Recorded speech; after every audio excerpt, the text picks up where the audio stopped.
একবার ডাক্তারের কাছে যেতে এত আপত্তি কেন তোমার? আমিও তো যাব। দু একটা টেস্ট হয়তো করতে দেবে, ব্যাস। না, আমি কেন ডাক্তারের কাছে যাব? প্রবলেম তো তোমার। নিশ্চয়ই তোমার কোনো প্রবলেম আছে বলেই তো এতদিন বাচ্চা হয়নি আমাদের। আশ্চর্য, না জেনে কী করে বলছো এ কথা? প্রবলেম তো তোমারও থাকতে পারে। ও তো ঠিকই বলছে বৌমা, তোমারই কোনো দোষ আছে। তুমি একা যাও না। আর মনে রেখো, মাত্র 1 বছর সময় তোমার হাতে।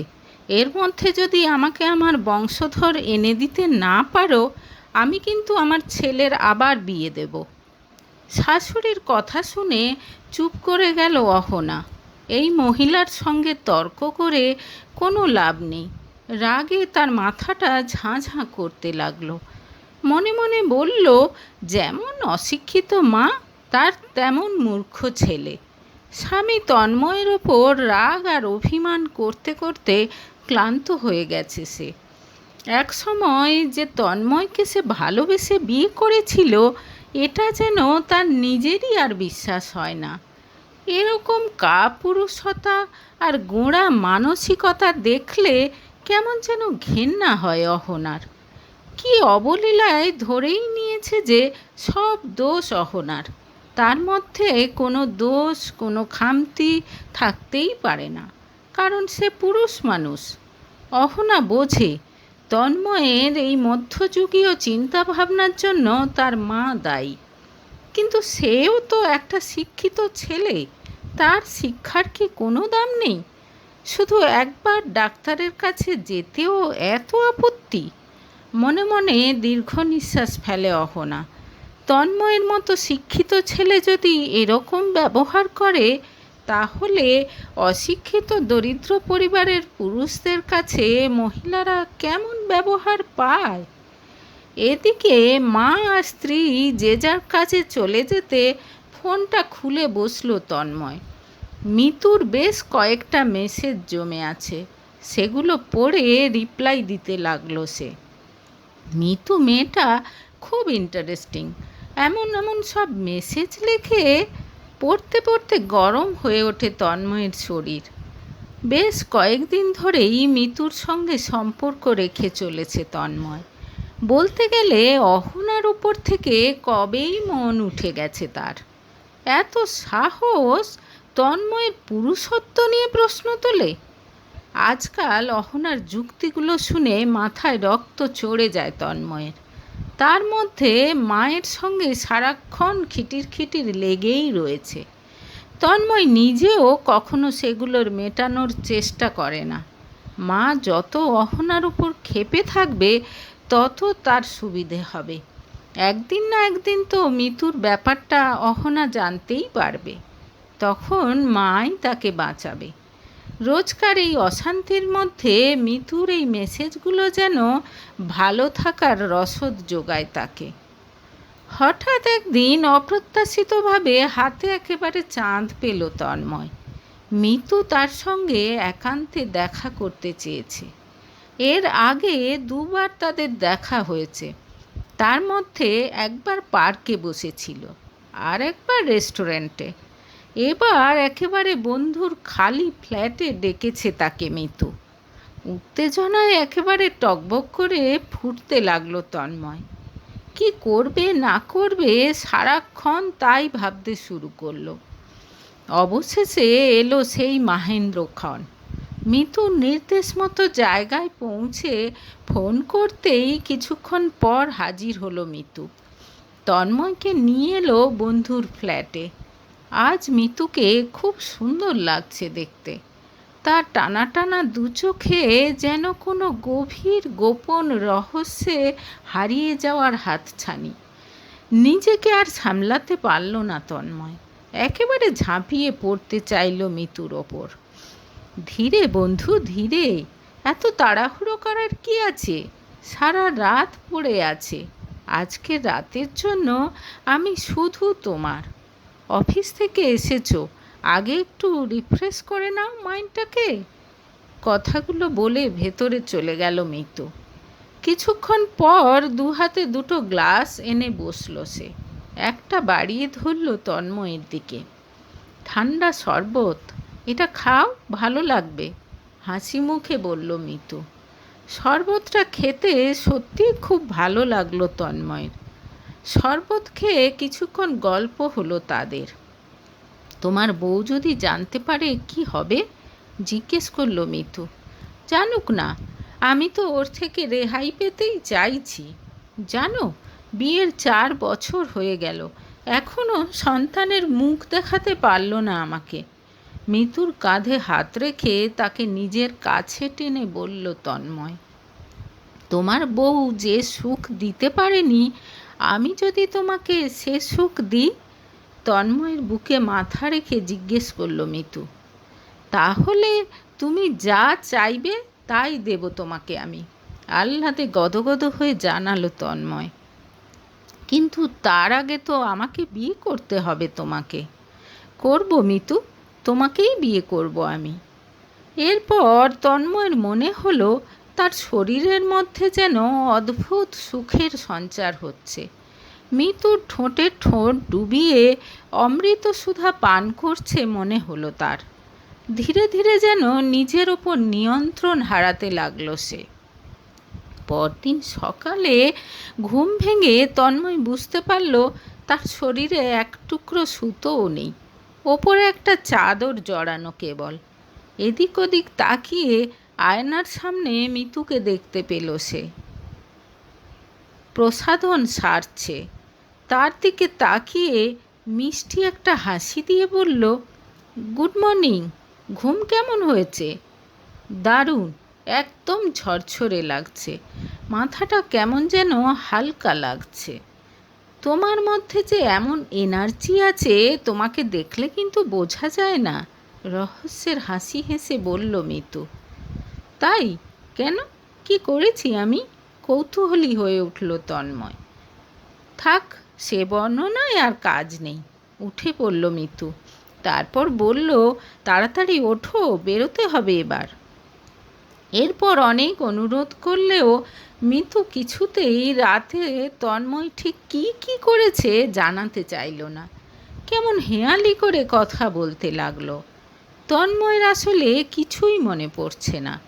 এরকম কি করে হতে পারে সেটাও সে কিছুতেই ভেবে পাচ্ছে না।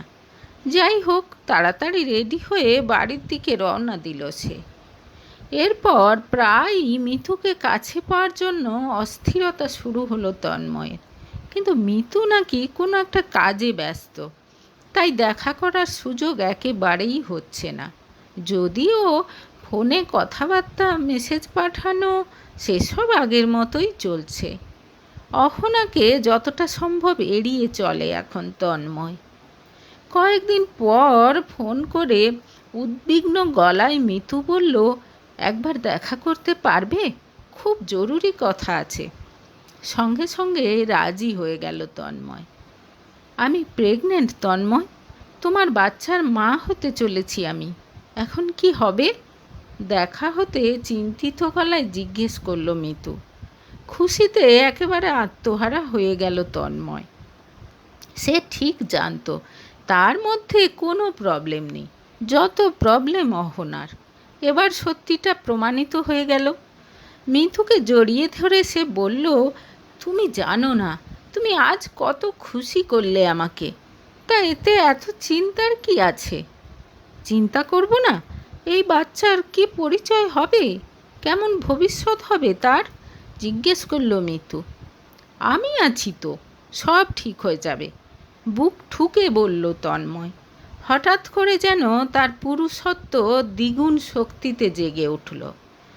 রাতে বাড়ি ফিরে মাকে সব জানালো তন্ময়।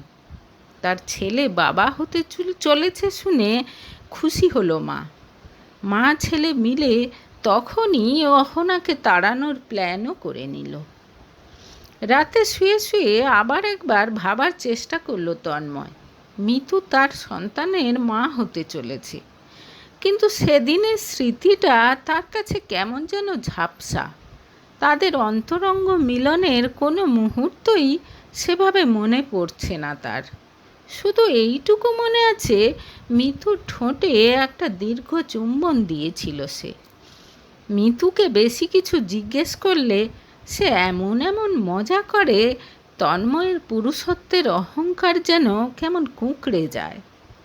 প্ল্যান মাফিক এরপর প্রায় দিনই মা আর ছেলে মিলে অহনাকে বাক্যবাণে জর্জরিত করতে লাগলো, নানা রকম কটু কথা বলতে লাগলো, অপমান করতে লাগলো তার নারীত্বকে। একটা সময় বিরক্ত হয়ে সত্যিই বাড়ি ছেড়ে চলে যাওয়ার সিদ্ধান্ত নিয়ে নিল অহনা। এই ঘটনার বছর তিনেক পর একদিন অহনার স্বামী বিবেক এসে জানালো, অফিসের বিভুদা বলছিল ওনার কোনো আত্মীয় নাকি বাড়ি ভাড়া খুঁজছেন। বয়স্ক মা আর ছেলে থাকবে। আমাদের নিচের তলাটা তো ফাঁকা পড়ে আছে, ভাড়া দিলে কেমন হবে? মাসে মাসে একটা ইনকাম হবে, আবার এত বড় বাড়িতে তোমার একা একাও লাগবে না। সব দিক ভেবে রাজি হয়ে গেল অহনা। তার ছেলে রিজুর 7 মাস বয়স হওয়ার পর মা বাড়ি ফিরে গেছে। এখন রিজুকে নিয়েই সারাক্ষণ সময় কাটে অহনার। বাড়িতে যদি বয়স্ক একজন মানুষ থাকে তো মন্দ নয়। সামনের রবিবার ভাড়াটেরা বাড়ি দেখতে আসবে ঠিক হলো।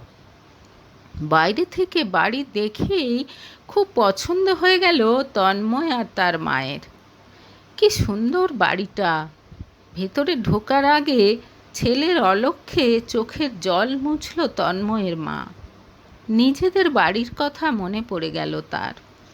এত সুন্দর না হলেও বড় একটা বাড়ি তো ছিল তাদের। তন্ময়ের বাবা কত কষ্ট করে একটু একটু করে টাকা জমিয়ে বাড়িটা তৈরি করেছিলেন। হতচ্ছাড়া মেয়েটা সেটাও কায়দা করে নিজের নামে করে নিল।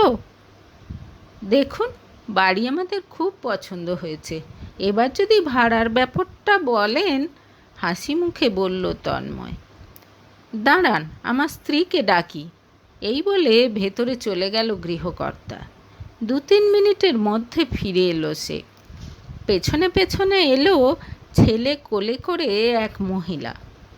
আলাপ করিয়ে দিই, আমার স্ত্রী অহনা, আর এই যে আমাদের ছেলে রিজু, 7 মাস বয়স ওর, হাসি মুখে বলল বিবেক। অহনাকে দেখে একেবারে বাকরুদ্ধ হয়ে গেল তন্ময় আর তার মা, যার পর নাই অবাক হয়েছে অহনাও। তোমরা তোমরা এখানে কি করতে এসেছো? বিস্মিত অহনা জিজ্ঞেস করলো, আর সঙ্গে সঙ্গে হাউমাউ করে কান্না জুড়ে দিল তন্ময়ের মা। আমাদের ক্ষমা করে দাও মা, তোমার উপর অনেক অন্যায় করেছি আমরা, তার জন্যই ভগবান আমাদের এত বড় শাস্তি দিয়েছেন, হাত জোড়ো করে বলল তন্ময়ের মা। ঘটনার আকস্মিকতা কাটিয়ে ওঠে ততক্ষণে বিতৃষ্ণায় ভরে উঠেছে অহনার মন। এই দুটো মানুষকে অন্তরের অন্তঃস্থল থেকে ঘৃণা করে সে। ওনাদেরকে আসতে বলো, আমি বাড়ি ভাড়া দেব না। স্বামীর দিকে তাকিয়ে কঠিন গলায় কথাগুলো বলে চলে যেতে উদ্যত হলো অহনা। আমার কথা একবার শুনবে মা? পেছন থেকে কাতর গলা শুনে ফিরে দাঁড়ালো সে।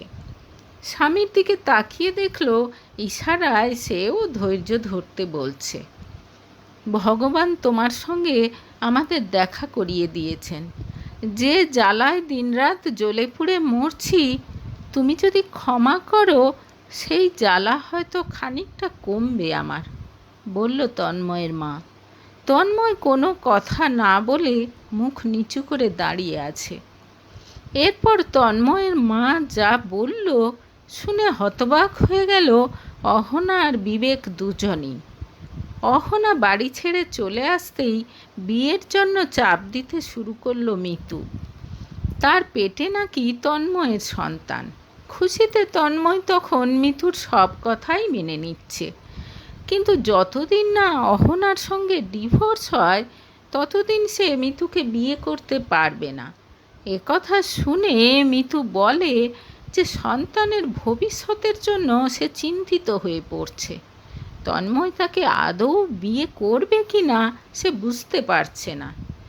তাকে আশ্বস্ত করার প্রাণপণ চেষ্টা করে তন্ময়, আর সে সময় তার নামে বাড়িটা লিখে দিতে বলে মিতু। প্রেমে বিভোর তন্ময় মাকে না জানিয়েই বাড়িটা মিতুর নামে করে দেয়। আর তারপরই মিতু তার আসল রূপ দেখাতে শুরু করে। জানিয়ে দেয় যে সে তন্ময়কে কোনোদিনও ভালোবাসেনি। তার শরীরে যে সন্তান সে আসলে তার বয়ফ্রেন্ড রবির। তারা দুজনে মিলে প্ল্যান করে তন্ময়কে ফাঁসিয়েছে। এরপর পুলিশে কমপ্লেন করেও কোনো লাভ হয়নি। মিতু আর রবি বাড়ি এক প্রমোটারকে চড়া দামে বিক্রি করে একেবারে হাওয়া হয়ে গেছে।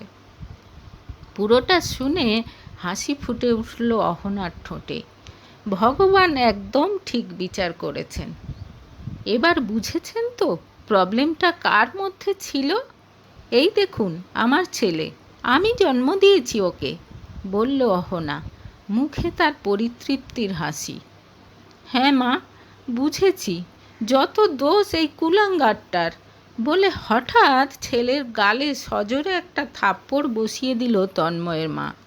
ভ্যাবাচাকা খেয়ে গেল তন্ময়, কিন্তু কোনো কথা বলল না। মুখ নিচু করে ধীর পায়ে সেখান থেকে বেরিয়ে চলে গেল।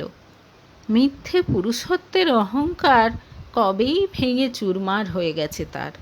শুধু ছেলে কোলে অহনাকে দেখে বুকের মধ্যেটা কেমন যেন খাঁ খাঁ করছে।